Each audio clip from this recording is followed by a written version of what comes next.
Bienvenidos a esta nueva exploración. Hoy, nos vamos a centrar en una figura papal quizá no tan famosa, San Adeodato I.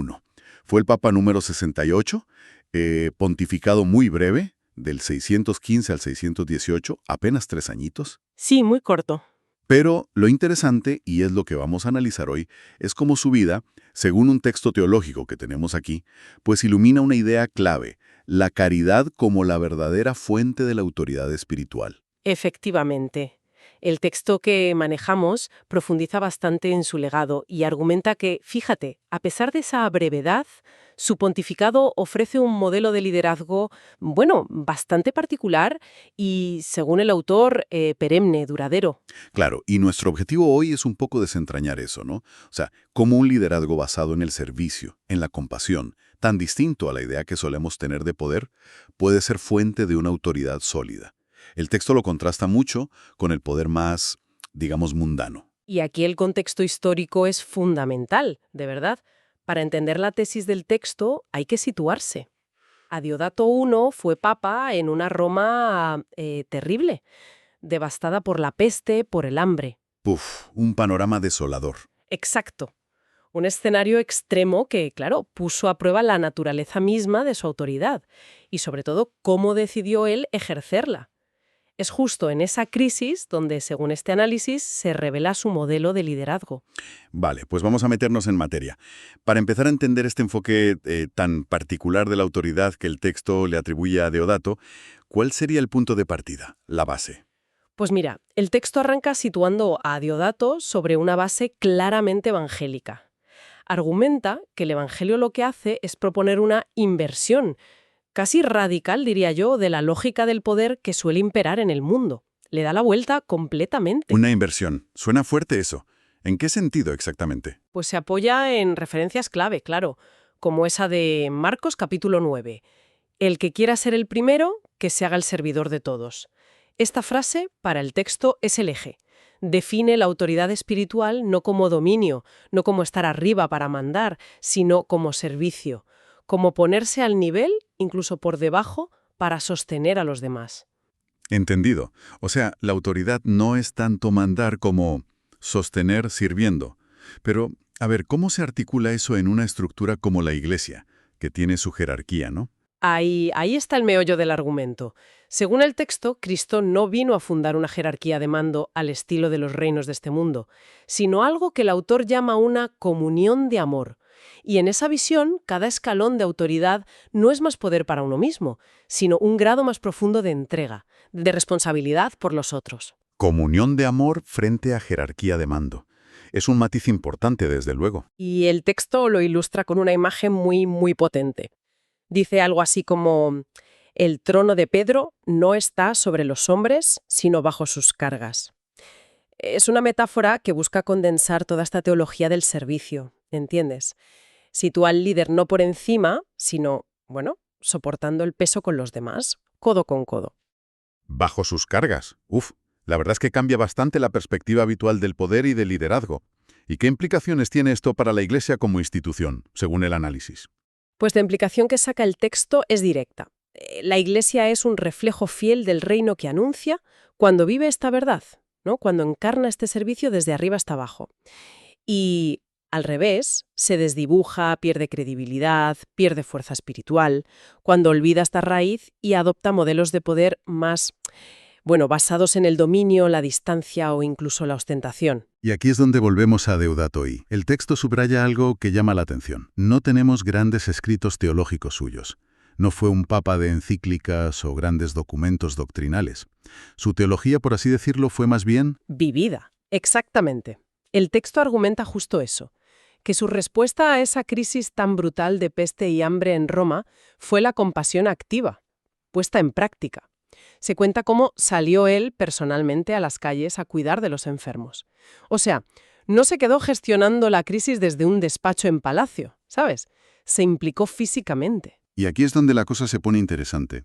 Según esta lectura, su autoridad no se afirmó con decretos imponentes o con, demostraciones de fuerza, sino que se ofreció a través de ese servicio. Directo. Arriesgado incluso. Es esa la idea central. Deodato demostró ser sucesor de Pedro no solo por el nombramiento, por lo canónico, sino por imitar el gesto fundacional de Cristo lavando los pies. Es decir, que el servicio, concreto, humilde, validó y manifestó su autoridad espiritual. El texto recupera otra frase que va en esa línea, creo. Algo como, la tiara del Papa es un paño para secar lágrimas. Qué imagen, ¿eh? Sugiere que el símbolo máximo de poder solo tiene sentido si sirve para aliviar el sufrimiento. Totalmente de acuerdo. Esa frase encapsula perfectamente la idea de que su autoridad era inseparable de la misericordia activa, del contacto real con la necesidad humana. Y esto nos lleva, claro, a la idea de la caridad entendida como ese amor servicial y compasivo, no solo como una virtud del líder, sino como la forma misma, la estructura constitutiva del poder espiritual. Es esa inversión que decíamos antes. El mundo entiende el poder como capacidad de dominar, el Evangelio, según esta lectura, lo entiende como capacidad de amar hasta el extremo, hasta servir. Entonces, a Deodato I, tal y como lo presenta el texto, materializó esa inversión teológica. Para él, gobernar no era principalmente legislar o administrar a distancia, sino cuidar, sanar, estar presente ahí, en medio de la dificultad. Correcto. Y su implicación durante la peste no se interpreta solo como un acto, de filantropía admirable, que lo fue, sino que el texto le da una lectura teológica más profunda. Lo ve como una manifestación, una especie de epifanía de la propia autoridad sanadora de Cristo actuando a través de su ministro. Una epifanía. O sea que, en sus acciones, en lo concreto, en lo humano, se hacía visible, se manifestaba una realidad divina. Esa es la interpretación que ofrece el texto, sí. Lo expresa de una forma muy bonita. El amor de Dios, cuando toca la miseria del hombre, se convierte en poder redentor.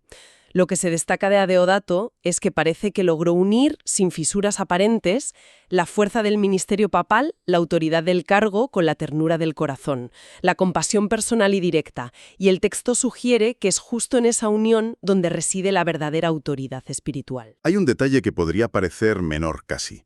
No sé, administrativo, pero al que el texto le da una carga simbólica importante.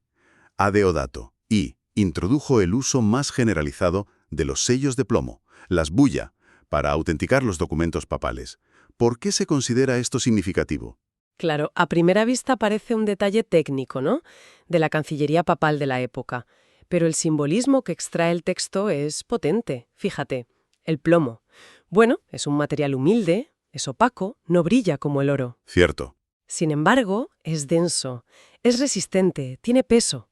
Representa, según esta interpretación, la solidez de una autoridad que no se basa en el brillo externo, ¿sabes? En la apariencia o la ostentación, sino en la sinceridad interior, en la verdad, en el peso moral de las decisiones y del testimonio. Es un contraste interesante, sí. El plomo frente al oro. El oro quizás simboliza una autoridad más vistosa, más asociada al poder terrenal, pero a lo mejor menos profunda o duradera. Exactamente. El texto lo resume con una frase muy gráfica. La autoridad que brilla se extingue, la que pesa en el alma permanece. La idea de fondo, según esta lectura, es que Adeodato, al elegir ese material humilde pero pesado para sellar sus actos, quería expresar que la autoridad papal se fundamenta en la gravedad, y aquí gravedad tiene el doble sentido de seriedad y de peso. Del testimonio en decisiones maduradas en la oración y la caridad, no en la pompa o el poder que obliga. La que pesa en el alma. Me gusta esa idea. Una autoridad con sustancia, con peso moral. Es sugerente. Y nos conecta directamente con otro concepto que desarrolla el texto, la teología de la compasión. Es interesante pararse un momento en la palabra. Compasión viene del latín cum patiere, que significa literalmente sufrir con, padecer junto al otro. O sea que no es simplemente sentir lástima desde lejos, sino... Compartir la carga. Vuelve a salir la idea de estar bajo las cargas, ¿no? Precisamente. El texto argumenta que la compasión, entendida así, no es solo un sentimiento. Es una forma de conocimiento espiritual profundo. Es entrar en el misterio del sufrimiento ajeno, hacerlo propio de alguna manera. La visión que se atribuye a Adeodato I es que la Iglesia, para poder sanar las heridas del mundo, primero tiene que estar dispuesta a participar en su dolor, a sufrir con él. Lo cual explicaría por qué su autoridad, aunque fuera en un tiempo breve y sin dejarnos grandes escritos, se percibió como fecunda, como auténtica. No hablaba desde una torre de marfil teológica, sino desde la comunión experimentada con el sufrimiento real de su gente. Esa es la tesis, sí. El texto llega a afirmar algo muy, muy fuerte. El que sufre con el que sufre habla con la voz de Cristo. Es decir, que la autenticidad y la fuerza de la palabra de la Iglesia no vendrían tanto de la retórica o del poder formal, sino de su capacidad de encarnar ese amor compasivo. Y el texto menciona que esta perspectiva no es algo exclusivo de Adeodato, ¿verdad? Que resuena en otros momentos de la historia de la Iglesia. Sí, sí, señala que esta forma de entender la autoridad, tan ligada a la compasión activa, de alguna manera anticipa y conecta con la espiritualidad y el ejemplo de figuras posteriores muy importantes como San Bernardo de Claraval, San Francisco de Asís o, ya más cerca de nosotros, Santa Teresa de Calcuta. Todos ellos, cada uno a su manera, vincularon muy estrechamente la autoridad moral y espiritual de la Iglesia a su capacidad de abajarse, de sufrir por amor junto a los más desfavorecidos. El análisis da un paso más allá y llega a describir la caridad de Adeodato I como sacramental.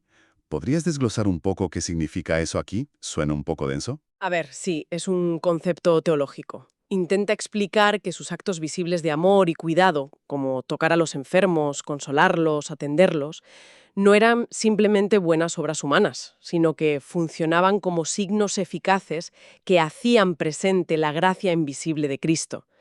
Tenían una dimensión que iba más allá de lo puramente asistencial, ¿entiendes? Ajá, cómo funcionan los sacramentos en la teología católica. Un signo externo visible, el agua, el pan, el aceite, que vehicula una gracia interna, invisible. Exacto, esa es la analogía que usa el texto. Desde esta perspectiva teológica, el servicio de Adeodato a los enfermos tenía un valor redentor en sí mismo. Su compasión papal se convertía en un canal, en un instrumento tangible de la compasión sanadora de Dios. Por lo tanto, el poder papal se manifestaba en su forma más auténtica, no como poder de mandar, sino como poder de curar, de restaurar. Tocar heridas, levantar cuerpos, son acciones muy físicas, muy concretas las que se destacan. Sí, y el texto utiliza otra metáfora para reforzar esta idea, que también es muy bonita. La mano que bendice tiene poder porque primero acaricia. Sugiere que la eficacia de la bendición, del poder espiritual, no está en el gesto ritual aislado, sino que está arraigada en una cercanía previa, en una mano que ha demostrado ternura y contacto real con la necesidad. La autoridad para bendecir nacería de la disposición a tocar la herida. Entonces el resumen de esta parte sería que en Adeodato I, la caridad se convirtió en un acto de gobierno, y el propio gobierno se ejerció como un acto de caridad. Como que se fusionaron ambas cosas. Esa es la conclusión a la que llega el texto en esta sección, sí. Y la resume en una máxima, bastante directa. El que sana, reina. El verdadero reinado espiritual, según esta visión, es el que restaura la vida, el que cura las heridas del cuerpo y del alma. Y esto nos lleva al último aspecto que aborda el análisis, la autoridad entendida como consuelo. Sí, el texto aquí recuerda una definición bíblica clave de Dios, de la segunda carta a los Corintios, Padre de misericordia y Dios de todo consuelo. Y argumenta que San Adeodato I reflejó de manera especial esta faceta de la paternidad divina al ofrecer consuelo activo a su pueblo en medio de esa tragedia tan terrible de la peste y el hambre. Desinteresante el matiz. No ofreció principalmente explicaciones teológicas sobre por qué pasaba todo aquello, sino que ofreció presencia y consuelo en medio del mal. Se centró en acompañar. Exacto. Y el consuelo, según esta perspectiva, es una forma de autoridad sumamente pura y muy evangélica. ¿Por qué? Porque su función no es dominar ni controlar, sino sostener, levantar al que ha caído, infundir esperanza al que desespera. La palabra del Papa, en ese contexto de desolación, se describe como un bálsamo, su mirada y su cercanía como una promesa de que no todo estaba perdido. El texto incluye otra frase impactante aquí. El que consuela gobierna los corazones. Es una forma de gobierno radicalmente distinta a la que solemos asociar con el poder, ¿no? Sin duda. Y de ahí el análisis extrae una lección sobre liderazgo espiritual con implicaciones muy amplias. Sugiere que no consiste tanto en asegurarse de ser escuchado, sino en desarrollar la capacidad de escuchar el sufrimiento ajeno. No tanto en dirigir desde arriba, sino en acompañar caminando al lado. No en buscar la propia grandeza, sino en trabajar para hacer grande al otro, para ayudarle a levantarse y a encontrar sentido incluso en la adversidad. Bien, pues hagamos una recapitulación de lo esencial que hemos sacado de este análisis sobre San Adeodato I. A pesar de lo corto de su pontificado, su figura, vista a través de este texto, nos deja una enseñanza potente y quizá, bueno, un poco a contracorriente. La autoridad espiritual más auténtica y duradera no reside tanto en los decretos formales o en el poder estructural, sino en el amor que se traduce en servicio concreto, en compasión activa y en consuelo real. Esa es la idea central que recorre todo el análisis, sí. Esta forma de autoridad nace de la caridad, se alimenta de ella, y si se desconecta de esa fuente, pues se vacía, se convierte en una cáscara hueca. La caridad no es un adorno bonito, sino su misma esencia, su forma. El texto lo sintetiza bien al describir las cualidades de este poder nacido del amor. Dice, el amor no manda, pero transforma, no impone, pero convence, no ordena, pero crea comunión. Propone una dinámica de influencia totalmente diferente a la del poder que obliga, ¿no? Por eso, mirar a Deodato I a través de esta lente es, en cierto modo, redescubrir un rostro fundamental de la Iglesia. Quizás el ideal evangélico más puro, el de ser servidora, el de ser pastora que guía no por la fuerza del cayado, sino por la fuerza del amor y la preocupación genuina por cada oveja, especialmente las más débiles, las heridas o las perdidas. Una figura histórica del siglo VII que, interpretada así, nos lanza preguntas muy directas sobre qué entendemos por liderazgo y autoridad hoy en día. Sin duda alguna. Y como reflexión final, algo que quizá quede ahí, resonando después de nuestra charla. Este modelo de liderazgo que hemos explorado, tan arraigado en el servicio, la compasión, ese sufrir con y el consuelo, tiene casi 1400 años. Es interesante volver a pensar en ese contraste que marcaba el texto entre el peso moral o la solidez de la autoridad, simbolizada por aquel humilde sello de plomo, frente al mero brillo o la ostentación del poder. Sí, ese contraste plomo-oro. Exacto. ¿Cómo podría influir esta reflexión en la manera en que evaluamos el liderazgo hoy? Y no hablo solo en el ámbito espiritual, ¿eh? Pensemos en la política, en las empresas, en la vida social. ¿Qué valor real le damos hoy a esa autoridad que, como decía el texto, pesa en el alma? Esa autoridad que se basa en la integridad, la coherencia, el servicio callado, la solidez moral. ¿Cuánto cuenta eso frente a la autoridad que simplemente brilla? Que busca el aplauso fácil, la popularidad del momento, la imagen o la demostración de esfuerzo. Es una pregunta muy pertinente. Quizás comparar esos dos modelos, el del plomo y el del oro, nos dé algunas claves sobre qué tipo de liderazgo necesitamos y qué tipo de liderazgo valoramos realmente. Es algo, bueno, sobre lo que seguir dándole vueltas.